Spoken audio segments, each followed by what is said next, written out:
Hola, hola, bienvenidos y bienvenidas a mi podcast Las cosas que te quiero contar. Un lugar donde ser, un lugar donde respirar. ¿Qué tal? Espero que estén muy bien. Llevo ya un tiempo sin grabarles episodio, aunque estoy intentando hacerlo un poquito más a menudo, porque ya saben, si me siguen en Instagram o si me siguen en Instagram, mi madre casi no lo digo, o si han escuchado mis episodios, saben que estoy trabajando, entonces ahora tengo muchísimo menos tiempo y cuando puedo y tengo inspiración, pues les saco un nuevo episodio. Los que me siguen en Instagram, que si no me sigues ya me puedes ir a seguir, que voy a dejar abajo en la descripción mi usuario de Instagram, que bueno, es @manditgirl _. Si no lo entendiste, abajo lo tienes escrito. Yo mejor pronunciación no puedo, debería haberme puesto un nombre más normal, la verdad.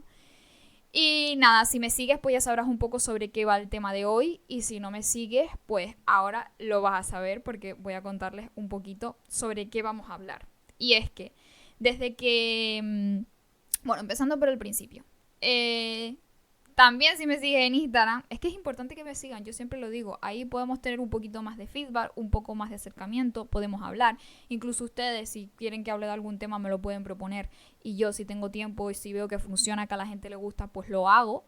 Entonces es importante que me sigan. Pero bueno, si no me siguen, les cuento que me han regalado un coche, ¿vale? Y a raíz de que me han regalado un coche y también por historias pasadas que yo he publicado conduciendo y demás, que he tenido ataques de ansiedad conduciendo y el miedo que tengo a conducir, pues mucha gente se ha tomado la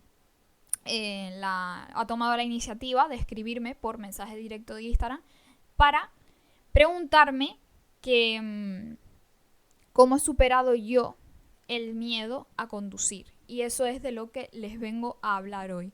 De cómo he quizás no superado, porque no es una cosa yo creo que haya superado aún, sino cómo lo sobrellevo.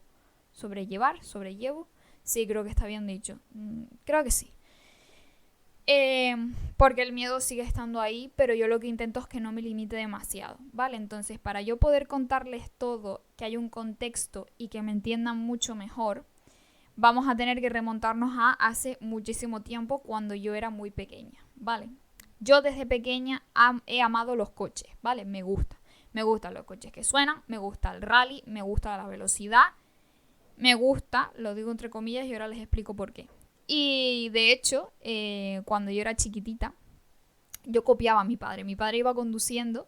Si mi padre ponía primera, yo hacía el mismo gesto con la mano, yo movía el volante al mismo sitio que lo movía mi padre. Yo iba copiando a mi padre en todo, o sea, a mí me encantaba conducir. Y yo tenía el sueño idílico de cumplir los 18 años y poder decir, pues me compro mi coche, me saco mi carnet de conducir y voy a donde yo quiera. Qué ilusa, qué ilusa.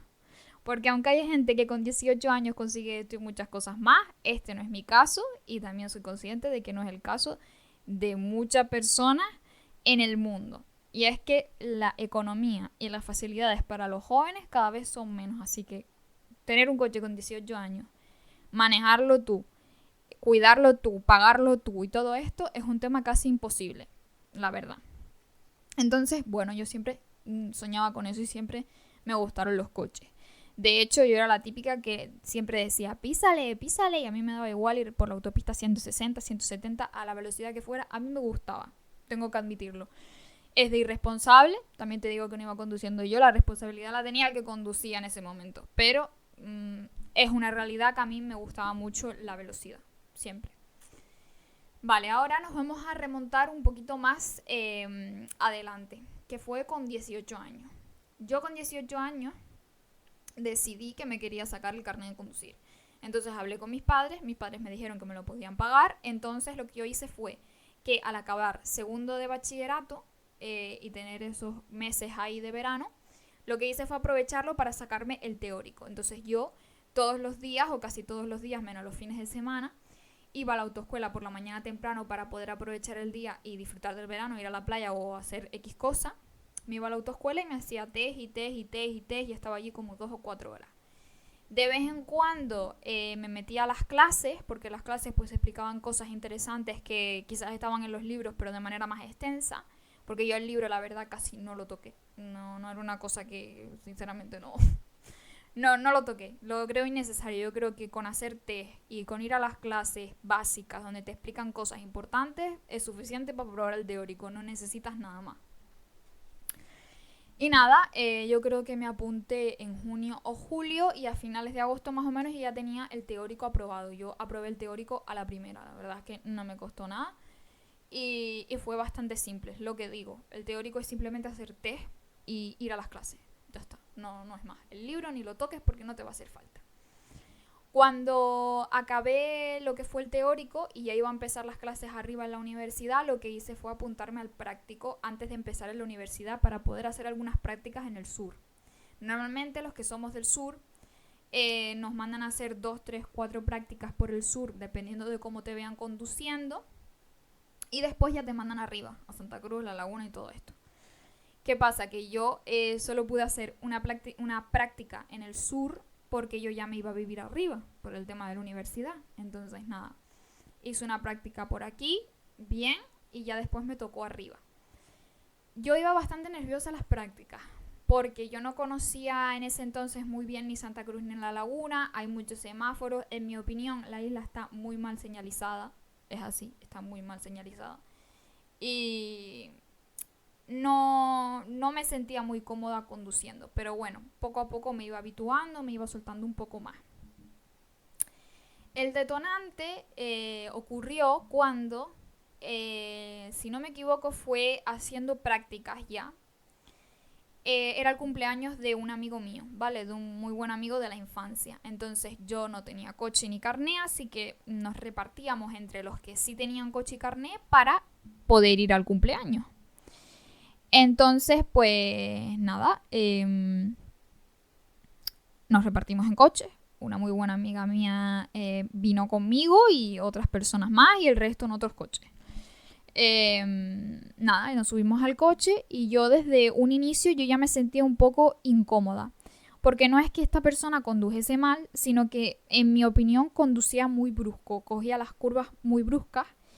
Y yo estaba un poco incómoda, la verdad. O sea, tengo que decir que desde el primer momento yo sentía la necesidad de llegar ya al sitio porque estaba un poco acojonada. Total. Pasamos a recoger a un par de personas y en la última persona que fuimos a recoger, y esto va a sonar un poco supersticioso y ustedes me van a decir, Amanda, ¿qué me estás contando? Pero es que fue así. Dio la última curva antes de meternos para recoger a esta persona y yo dije... Mi cabeza pensó, pero es que fue automático, es que no fue una cosa ni que yo maquinara, ni que yo fuese creando poco a poco esa idea. No, mi mente dijo literalmente, vamos a tener un accidente. Hoy vamos a tener un accidente.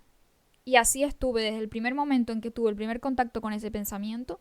Así estuve desde el momento 1 hasta que lo tuvimos, porque efectivamente tuvimos el accidente. Salimos de recoger a la última persona, nos incorporamos a la autopista.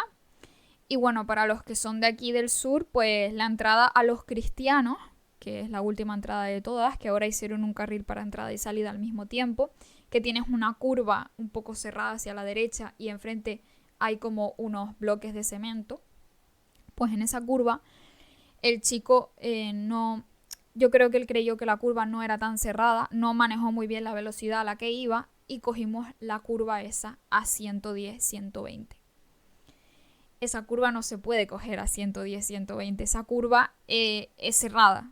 Y yo opino que se tiene que pasar 60, 80 como máximo. A lo mejor un poco más. Pero para ir tranquilo y que no se te vaya a ir el coche, necesitas coger la menos velocidad. Encima el coche iba lleno. Íbamos las 5 personas. O sea, el coche iba petado. Entonces me acuerdo que la persona que iba adelante con la persona que iba conduciendo, es decir, el copiloto, le dijo, vete un poco más despacio, vete un poco más despacio. Pero no sé si es que esta persona se bloqueó, no le dio tiempo, no sé, porque en el momento en que tú estás dentro del accidente no te enteras de nada, ¿vale? Estás como en shock. Entonces él cogió la curva y de repente la parte de atrás del coche empezó a patinar. Yo en ese momento no me asusté demasiado porque pensé que simplemente el coche iba a hacer y luego se iba a enderezar. Pero para mi sorpresa no fue así, el coche no se enderezó, al contrario. Empezó a irse hasta que llegó un punto en que ya no solo se iba a la parte de atrás, sino que empezamos a dar trompos. No vueltas de campana, ¿vale? El coche no dio vueltas de campanas, dio trompos. Allí mismo.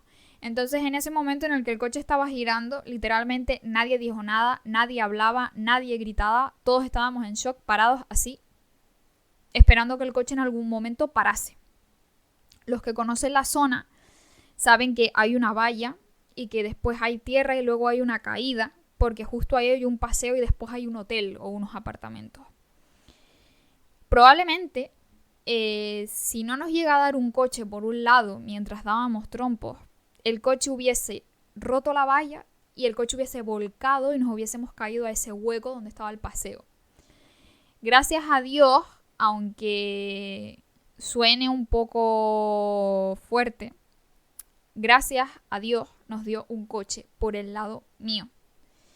Para mí todo pasó muy rápido, pero en ese momento en el que tú lo estás viviendo sientes que todo va a cámara lenta, ¿vale? Porque el coche da trompos y tú es que literal no haces nada. Yo solamente recuerdo el momento en el que me vi el coche venir hacia mí, porque dio en mi lado. Solo recuerdo ese momento y de yo levantar los pies así, ponerme la mano aquí y sentir el impacto. Y es que el sonido es un sonido que no se te olvida nunca, ¿vale? Es bastante traumático. El sonido de cuando un coche se estalla con otro es un sonido...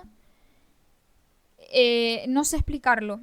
Es un sonido brusco. Es que no sé, se te queda grabado en la cabeza. Incluso si cierro los ojos todavía puedo ver la imagen y escuchar el golpe. Y recuerdo ver los cristales salir volando. Y recuerdo que cuando todo paró, plan cuando el coche paró, que ya nos habían dado el golpe y demás, recuerdo que nos quedamos unos segundos todos sin hablar, quietos en el mismo sitio. Hasta que mi amiga rompió el silencio y dijo, ay Dios, estoy sangrando. Y como que estaba sangrando por la boca porque se había dado un golpe y ya iba en el centro, entonces no tenía para apoyar cabeza.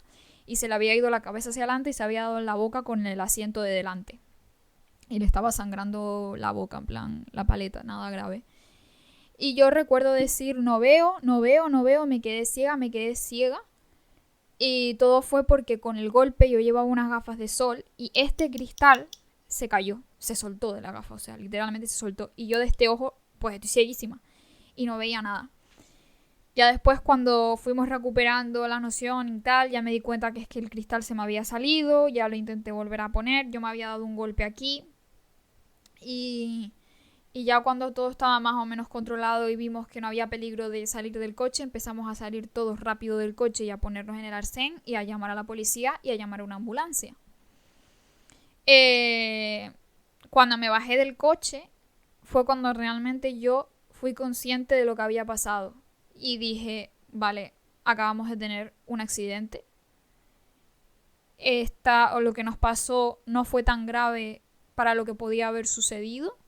Gracias a que ese coche nos dio por un lado, el coche paró, porque probablemente si no nos hubieran dado, no sé dónde hubiera acabado el coche y seguramente hubiésemos dado vueltas de campana. Así que ahí empecé a llorar, me empezó a dar un ataque de ansiedad, empecé a llorar, a sentirme fatal, me encontraba mal, estaba temblando, sentía un montón de debilidad en el cuerpo y me empecé a asustar porque llegó la ambulancia, llegó la policía, la ambulancia nos llevó a mí y a mi amiga Quirón. A mi amiga le dio un latigazo cervical, le pusieron un collarín. Yo, en teoría, latigazo cervical se supone que no tuve, aunque, sinceramente, yo creo que algún daño sí que sufrí en la cervical, porque desde ahí vengo con mareos, que no sé exactamente si son por cervicales o por ansiedad, pero nunca lo voy a saber al final. A mí me salió un chichón aquí, yo estaba acojonada, nos hicieron TAC y nos hicieron de todo para saber si todo por dentro, rayos X, para asegurar que no teníamos nada roto. A mí me dolía también el codo porque me di. Y ya después cuando te relajas es cuando ya empiezan los dolores. Mi amiga ya fue cuando empezó a sentir el dolor del cuello, que no se podía girar ni nada, le dolía un montón. Yo ya empecé a sentir el calor aquí del chichón. Me acuerdo que después cuando nos vinieron a recoger y nos subieron al cumpleaños, yo seguía con la mirada perdida, en plan, yo todavía no era consciente y pensaba que estaba en un sueño. Y lo peor es que cuando yo le conté a mi amiga, porque esta amiga mía y yo siempre hemos tenido como mucha conexión mental, no sé, es raro.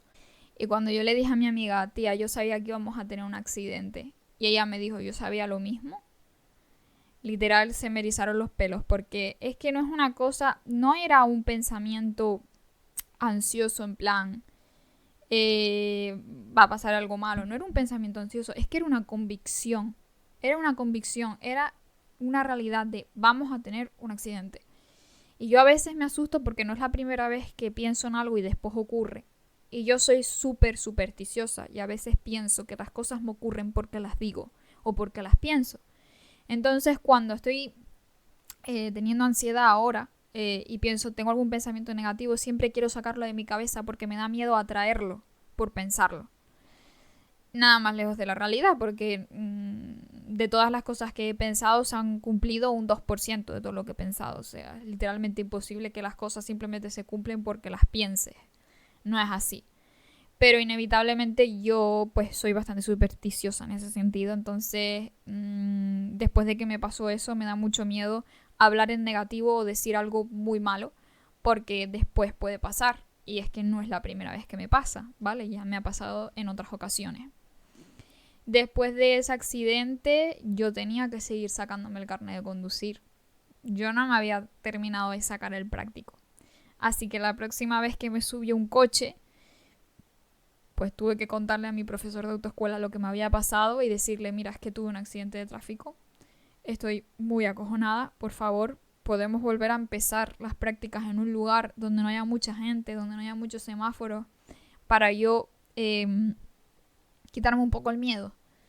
Entonces nada, retomamos. Yo después de ahí nada volvió a ser lo mismo. Yo amaba y amo conducir, es una cosa que me gusta y de la que disfruto, pero ya nunca nada volvió a ser igual. Desde el accidente nunca nada volvió a ser igual. Yo paso muchísimo miedo. Yo a las autopistas le tengo un miedo terrible. No confío en nada ni en nadie, porque yo sé cómo conduzco yo, pero también sé cómo conducen los demás y no conducen bien. Pude sacarme el carnet de conducir. También me lo saqué a la primera, el práctico fue bastante rápido, pero con mucho miedo. Después de eso me tuve que enfrentar a 4 años con carnet de conducir, pero sin coche, porque no teníamos la capacidad económica para poder comprar un coche y mantenerlo. Mi madre no tiene carnet, por tanto no conduce, solo conduce mi padre, y mi padre ya tiene 2 coches, y quieras o no, tener un coche son gastos. No solo es gasolina, sino es seguro. Y pues si te lo compras, en mi caso como me lo compró mi madre, que me lo compró de ocasión, pues pagar una letra del coche, X dinero al mes durante tantos años, o sea que es bastante dinero. Durante esos 4 años yo lo que hice fue básicamente pues coger el coche de mi novio, lo cogía esporádicamente.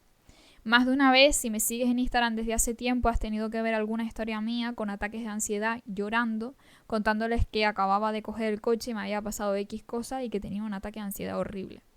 El último de todos recuerdo que fue, no sé si fue el mismo día de mi cumpleaños o un día antes de mi cumpleaños, que subí a Arona a buscar una tarta, a La Aroma, que es mi pastelería favorita. Y por el camino me encontré un montón de ciclistas. Los ciclistas me van a perdonar, pero a mí me molestan mucho, porque entiendo que está permitido y entiendo que hay que tener cuidado, por supuesto, y que hay que respetarlos, que hay coches que no respetan, pero también hay ciclistas que no respetan. Y yo lo paso muy mal, pero muy muy mal, porque los ciclistas suelen estar pues por las carreteras de montaña, pues para arriba, para el Teide y para todo eso. Yo pienso que eso no son carreteras. Algunas no son aptas para que vayan bicis porque estorba los coches. Y los coches a veces para adelantar, pues se juegan un poco la vida, ¿vale? Y yo más de una vez me he encontrado un coche de frente, tener que frenar porque está adelantando un ciclista. Que vale que igual el ciclista no tiene culpa, que igual el imprudente es el conductor. Pero no sé, aquí hay cosas que fallan. Y bueno, yo siempre me he puesto muy nerviosa con los ciclistas. Y ese día me tocaron como 4 o 5 ciclistas subiendo. Y me agobié tanto, me dio tanta ansiedad y me dio tanto miedo que cuando aparqué el coche y mi madre fue a buscar la tarta, yo empecé a llorar. Literalmente me dio... bueno, mi madre no, creo que fue Gabriel. ¿O fue mi madre? No, mentira, fue mi madre. Fuimos con el coche de mi padre y fue mi madre la que se bajó por la tarde y yo me quedé en el coche porque no había aparcamiento. Y empecé a llorar. Y me acuerdo que en ese momento lo primero que pensé fue, esto es algo es una situación vulnerable para mí, pero creo que es algo que puede ayudar a otros. Así que me grabé una historia y conté cómo me había sentido después de lo que había pasado. Y como esta situación, montones más. De veces que a lo mejor Gabriel y yo, Gabriel es mi pareja, ¿vale? Para el que no lo sepa. Vamos a dar una vuelta por el norte y yo decirle, oye, me dejas el coche que me apetece conducir, porque como les dije, me gusta conducir, disfruto de conducir. Pero el miedo y la ansiedad y el miedo de no saber qué te vas a encontrar en la carretera, porque yo no tengo miedo por cómo conduzco yo, porque sé que conduzco bien, yo sé cómo voy, yo sé cómo llevo el coche. A mí lo que me da miedo es cómo conducen los demás, es lo que hacen los demás. Entonces yo, más de una ocasión, he parado el coche y le he dicho a Gabriel, no puedo, cógelo tú, es que no puedo seguir. De hecho, hace muy poquito, Gabriel y yo subimos a dar una vuelta con mi coche nuevo, con este que tengo ahora. Lo llevé yo, todo perfecto, fuimos, quedamos con unos amigos, tal. Y cuando volvimos, que ya era de noche, yo tuve que pararme en una gasolinera y decirle a Gabriel, Gabriel, por favor, llévalo tú. Porque yo tenía una visión túnel. En ese momento yo tenía unos nervios, yo ni veía, estaba temblando, sentía como una debilidad en el cuerpo enorme. Literalmente era ansiedad, miedo, pánico de ir conduciendo de noche por una autopista. Y todavía me pasa. Y habrá veces, habrá ocasiones en que me pase más, en que me pase menos. Habrá veces que tenga más, que tenga menos miedo.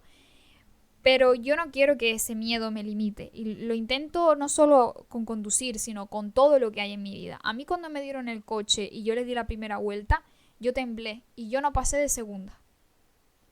Porque no solo era la presión de tener un coche nuevo, del miedo de golpear o hacerle algo al coche, lo que sea. No solo era ese miedo, sino el miedo de decir, vale, ahora tienes un coche el cual tienes que llevarlo de ida y de vuelta tú. Es tu coche. Ya no puedes decirle a alguien, toma, conduce tú porque yo no me atrevo a conducir más. No. O sea, es tu coche y ahora tú tienes la responsabilidad de cuidarlo, de mantenerlo y de llevarte y traerte tú misma. Ahora no va a haber nadie que te lleve ni que te traiga. Por tanto, tienes una responsabilidad enorme sobre ti. Ahora mismo, pues, estoy un poco más tranquila porque llevo mejor el coche, lo conozco un poco más, ya llevo 2 semanitas y pico con él. Y bueno, lo llevo un poco mejor y te sientes más cómoda. También es importante sentirte cómoda con el coche que conduces. Y también es que a mí no se me ha terminado de quitar el miedo porque ustedes piensen, yo me saqué el carné, cuando me lo saqué un 28 de enero de 2019. Yo tenía 18 años, iba a cumplir los 19 en abril. Desde entonces yo nunca cogí un coche día tras día, yo lo cogía esporádicamente porque no tenía coche y tampoco podía estar cogiendo el coche de mi pareja todo el tiempo porque a mí me daba miedo chocarle el coche o hacerle algo porque al final era el coche de mi pareja y era su herramienta de trabajo y con lo que él se movía. Así que yo nunca pude quitarme el miedo del todo porque nunca pude acceder a conducir día tras día. Yo ahora pues sí tengo la oportunidad y sinceramente si les tengo que dar un consejo con respecto a conducir y que te dé miedo conducir, miren, no hay nada peor en la vida que te frene más que el miedo. Si tú realmente quieres sentirte libre, porque un coche te da mucha libertad e independencia, pero te da miedo conducir, intenta superar ese miedo, busca alternativas. Quizás te ayude tener a alguien a tu lado con el que te sientas cómodo o cómoda, que esté contigo y hacer trayectos cortos al principio. Irte acostumbrando. Después empezar a hacer trayectos un poco más largos, acompañada también o acompañado, pero un poco más largos para que te habitúes a la sensación de conducir durante más tiempo. Luego quizás se me ocurre que podrías decirle a esa persona que te acompañaba, mira, hoy quiero hacer este trayecto que es corto, pero lo quiero hacer sola para ver cómo me siento. Y ir tanteando un poco. Siempre empezar poco a poco, cada uno tiene pues sus limitaciones. A lo mejor tú al principio no te atreves a hacerlo sola y necesitas que alguien esté contigo. Y es totalmente válido. Lo importante no es cómo lo consigas, lo importante es que lo consigas y que no dejes de intentarlo. Porque si cualquiera puede conducir y tú no vas a hacer menos, tú también lo puedes hacer. Pero no dejes que ese miedo te limite. Yo me da muchísimo miedo, pero amo conducir y a mí siempre que me preguntan cómo he hecho para superar ese miedo es que no lo he superado, es que vivo con él. Es que lo agarro de la mano cada vez que cojo el coche, lo agarro de la mano y le digo, bueno, miedo, pues hoy vas a ser mi copiloto. Y me lo llevo conmigo, pero no dejo de conducir. A veces también pienso que esa perseverancia que yo tengo no solo es parte de mi personalidad y porque yo soy así y prefiero enfrentarme a mi miedo, sino también es porque me gusta conducir, disfruto conduciendo. Y quizás es eso lo que ha hecho que yo no me limite ni que permita que mi miedo me limite a hacer esto, que es lo que me gusta, ¿no? Y que es algo que disfruto. Pero, no sé, siempre intento superar miedos, yo qué sé, por ejemplo, el otro día mismo. Tenía que ir con mi madre al chino. Íbamos a entrar un chino que era una entrada un poco estrecha y que además al salir, si alguien venía entrando, yo probablemente tendría que frenar y quizás se me iba a calar. Entonces dije, lo voy a dejar fuera. Automáticamente dije, no lo voy a dejar fuera. Yo voy a meter el coche y lo voy a sacar. Y me da igual. Y si viene alguien al mismo tiempo que yo y tengo que frenar y se me tiene que calar, pues se me va a calar. Porque yo aprenderé a usarlo. Vale, ahora ustedes se preguntarán, ¿por qué dices esto tal? Vale, yo siempre he cogido coches de gasoil, ¿vale? Desde las prácticas hasta que me lo saqué, el coche de mi novio es de gasoil, el coche de mi padre es de gasoil. Yo no había cogido coches de gasolina prácticamente, si tal, una vez alguno, pero poco más. Entonces el coche que me dieron es de gasolina, por tanto se me iba a calar y al principio se me caló un par de veces. Entonces mi miedo era ese, quedarme en una subida y que se me calara y no tener cómo hacerlo. Después también evitaba ir a ciertos sitios por no encontrar aparcamiento, porque no tenía yo la técnica muy cogida de aparcar. Cuando me saqué el carnet y hacía las prácticas, aparcaba que te cagas y no tenía ningún problema. Pero claro, una vez te sacas el carnet y estás tanto tiempo sin conducir de manera continuada, pues literalmente llega un punto que no sabes conducir. No sabes aparcar, no sabes hacer un culo. Por lo menos no es que desaprendas, porque siempre vas a saber conducir una vez has aprendido, es como coger la bici. Pero sí que pierdes un poco la costumbre y las facultades de aparcar. Entonces yo evitaba eso, pero bueno, después dejé de evitarlo. El otro día, hace una semana o así, llevé a mi madre al Siam Mall y yo estaba acojonada porque el Siam Mall un fin de semana, un domingo, iba a estar petado y yo iba a tener que estar dando vueltas para encontrar un aparcamiento. Encontré un aparcamiento en el que tuve que poner primera marcha atrás, primera marcha atrás, primera marcha atrás, 5 veces mínimo, para poder meterlo donde era, porque tenía un coche aquí, una valla aquí, coche aquí, coche aquí. O sea, era estrecho. Y lo hice, o sea, con paciencia, no poniéndome nerviosa, despacito, mirándome los retrovisores y ya está. Y otro tema después es también la ansiedad de la gente en la carretera. La gente en la carretera va como loca, tío. Hay que tener 1000 ojos. Yo no me fío de nadie. Yo voy por la autopista adelantando y aunque yo llevo un coche a la derecha que veo que no tiene nadie ni que tiene intención de pasarse a la izquierda, yo igualmente voy pasando y mirando el coche, pasando y mirando el coche, pasando y mirando el coche porque digo, este se me va a meter. Se me va a meter. Eso después, las entradas y salidas de la autopista me dan un miedo que flipas. Yo siempre intento, si estoy dentro de la autopista, pasarme al carril izquierdo para dejar hueco, aunque vea que no viene nadie, me da igual. Por si viene alguien, dejar hueco y que salga y ya después me vuelvo a pasar a la derecha, porque a mí a la izquierda no me gusta ir. Cuando soy yo la que sale, lo paso también mal, porque todavía cuando tienes un coche nuevo no controlas bien la configuración del retrovisor, entonces te cuesta saber si está muy lejos, si está muy cerca, a qué velocidad van, si te da tiempo de meterte o no. Entonces al principio también es complicado, pero de verdad es todo cuestión de práctica. Son miedos que ahora te van a parecer un mundo y es totalmente normal que te lo parezcan, pero poco a poco cuando vas practicando, vas sacando el coche, vas viviendo tus experiencias, pues vas aprendiendo. Yo, como les digo, lamentablemente, si vives en una isla como yo y me estás escuchando y eres de una isla, eres de Canarias o eres de un lugar donde dependes mucho de tener un vehículo, es necesario. Las guaguas sí están muy bien y depende de dónde vayas, te van a venir estupendamente y te van a servir y te van a hacer más prácticas a veces incluso que un coche. Pero lamentablemente en las islas, en Tenerife, vas a necesitar el coche para muchas cosas y es imprescindible si quieres ser independiente. Así que intenta superar ese miedo. Yo sé que es complicado, yo lo sé más que nadie. Y yo ese miedo no lo he superado porque yo cuando me subo a un coche sigo sudando, sigo teniendo miedo, sigo temblando en ciertas situaciones y no disfruto del todo y estoy pendiente totalmente de todo, incluso de que se me cruce un gato, un perro, un erizo. Estoy pendiente absolutamente de todo. Porque yo sé cómo conduzco yo, repito. Mi miedo no es que yo no sepa conducir, mi miedo es la reacción del otro. Y no solo la reacción del otro, sino si yo voy a saber reaccionar a tiempo a la maniobra del otro. Eso es lo que más me da miedo a mí.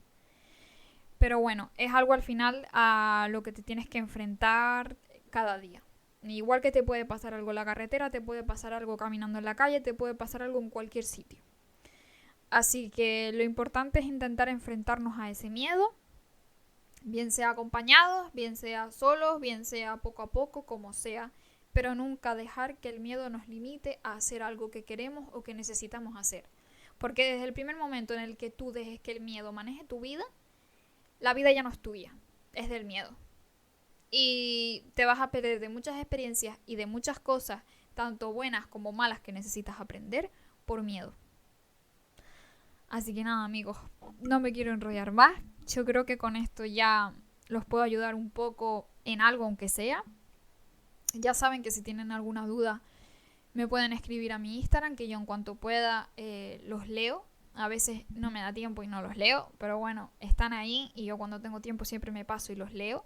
Así que si tienen alguna duda, pregunta, quieren decirme cualquier cosa, lo pueden hacer por ahí. Mi Instagram lo tienen abajo en la descripción. Recuerden, debajo del vídeo hay un textito, pues ahí lo van a tener. Y nada, espero que les haya gustado, que les haya servido un poco de algo mi experiencia, que entiendan que esto es un proceso, que lleva tiempo, que es lento, pero sobre todo lo más importante, que entiendan que con miedo no se llega a nada, no se aprende nada y no se vive nada, porque al final lo que está por pasar, pasa. Y punto. Así que nada, un beso enorme, los quiero muchísimo, gracias por estar ahí cada día, por escucharme y por apoyarme, por supuesto, porque esto es un proyecto que a mí me hace muchísima ilusión y al que le pongo mucho amor. Así que nada, nos vemos en el próximo episodio, un beso enorme, los quiero, los amo, cuídense mucho.